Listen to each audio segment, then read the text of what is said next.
So, very good afternoon to you, Pankaj. Thank you so much for joining us today. It's great to have you with us. So, you graduated so many years ago. I know that your life has completely changed from the time that we had joined this after your graduation. Can you just tell us a little bit about where you started and the changes and where you are now and what you're doing?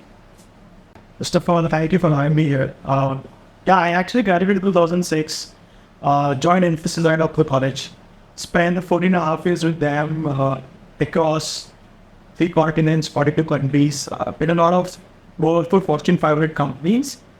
And then for the last 10 years, I was in the US before the companies actually had me down to lead the cloud and AI division, which is Microsoft.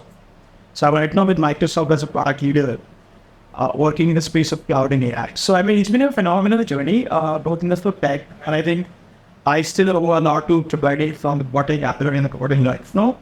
And the founding stone was given to the campus placement which you are in Infosys, right? So yeah, I mean, I've actually had a great share of luck and puts that. More of time, what I did was actually also did my master's in Cornell. So I wrote an MBA degree for Cornell University there. I just Yes. But I think along with the luck that you just spoke about, there's been a lot of hard work which has been involved.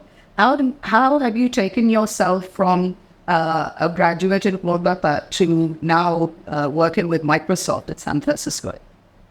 I mean, great question. In fact, there's a lot of hard work going on and in fact still going on. And every day is a new learning. So in fact, I have 2 philosophies which I want to share. One is you have to learn, unlearn and relearn. Okay, that's a continuous process. And every when I wake up, there is something new being changed. People talk a lot about agile. And the true sense of agile is every morning you wake up, there's something new for you. Okay. So whatever you've learned in the past has to go away and it will start fresh. And the second thing which I realized when I spent time in Europe was, success is nothing but finding purpose. So the sooner you find your purpose and then you start training towards it, it's like that. I think these 2 philosophies help. And there's nothing, but you have to be hardworking, you have to be disciplined, and you have to be passionate about what you want to do. Because I've seen colleagues of mine who just left it there, but I've seen people who's being very passionate, they're really phenomenally good. So I think passion, hard work, dedication has to be. Yes, I think you're very right about those things. What about what you're doing now? How are you involved with Microsoft? I think if you look at Microsoft as a company, I mean, it is a household company for everybody, right? I mean, everyone uses their product in some shape or form, right? The mission is you want to empower every person and every guy to do more with less, right? So, and the idea which we have is, if you are doing something which takes 4 hours for it to do, what can I do to make it happen in 2 minutes and free up your rest of the 118 minutes so that maybe to do something much more purposeful and creative. And this is where, we started doing in cloud. Cloud is nothing but, letting you explore things which you don't have dependencies on infrastructure. And you can expose a lot of things. And then what we did was we said, hey, look, for example, a lot of people spend time creating PowerPoints. Yeah, I've already showed if you have to do presentation and teaching your students, you must be spending time to create slides, right? Like content and things like that, right? And we said, look, you don't have to spend time designing slides anymore. There are ways where technology can help you, and this is where ChatGPT came in, where you talk about generative AI. Because it's a phase of AI where you can generate content. It's more on content. You can type in the right prompt and gives you that information. So we are launching something called a scope pilot, within Microsoft, where you can just type in, say, create a 10-sided presentation for me on hospitality management.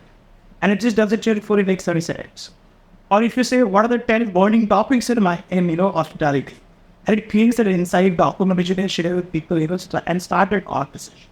So the idea was, let's elevate the conversation to a level where human intelligence is empowered to it.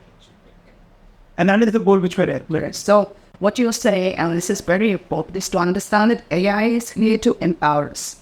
And so let's break. How do you feel that AI, artificial intelligence, is going to influence hospitality? I know it's doing so in a big way already.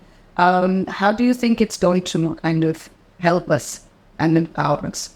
Okay, great question. And I go back to the industry reports, right? I mean, if you look at, there are 3 perennial problems which are faced by hospitality industry. Number one is labor shortage. there's not enough people to serve, right? Because the way people will rely on taste.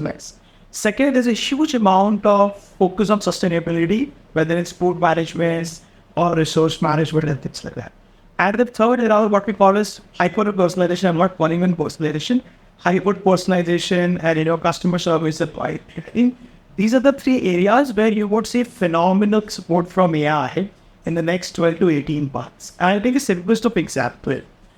Think when you actually check into an hotel, you obviously go to the front desk, you spend time, maybe like it takes 15 minutes, somebody give you a key, then you have a tap with the elevator to go to that place and then get to your room.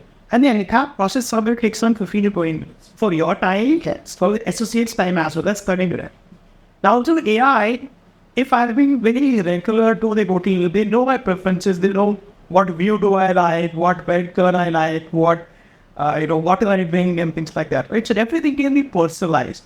You don't need a human to do that anymore. And I mean, it's very data driven. I think that's the what happens. Second thing is waste management, and you would see, unfortunately, because of the industry, there's a lot of food which is being wasted.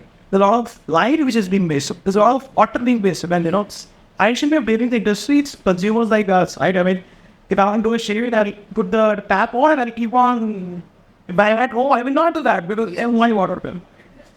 So I think smart sensors and all you can control that. Look, if somebody's just shaving and this the razor is not there, the water doesn't flow, right? And you can, for example, I just went to one of the recent properties in Marriott, and I used to take temperature within a new hot and cold, right?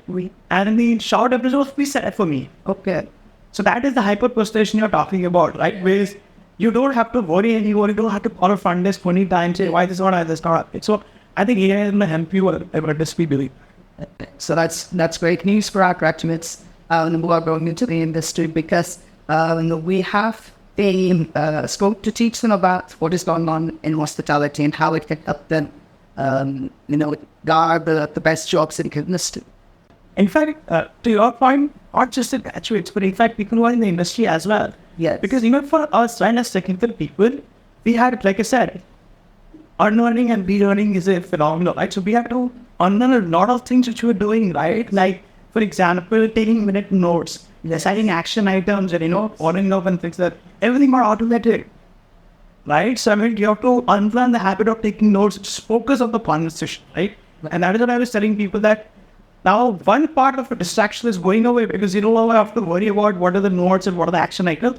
Somebody else taking care for you. So you can eliminate your conversation and focus on that much more deeper. So what you say is actually the empowerment word is coming back here. It's actually getting more power back to us. And that's the most important fix. So it's been great having you with us today. I wish you all the best. And thank you so much for speaking to the students and giving them all these insights. It's been so good to have somebody, as I said, who was from the inside. Okay. No pleasure. In fact, just on the parting note, thank you so much for having me here. And like I said, the industry is changing and it's going to change. But I think what doesn't change is human capital. Yes, it's our ability to do and challenge ourselves. So I think a lot of people think AI is going to be disruptive, yes, but in a very positive manner. Right. That's a great note to finish on. Thank you so much, Pankaj. Thank you so much. IIHM. For a great hospitality career, call 98310 50,000.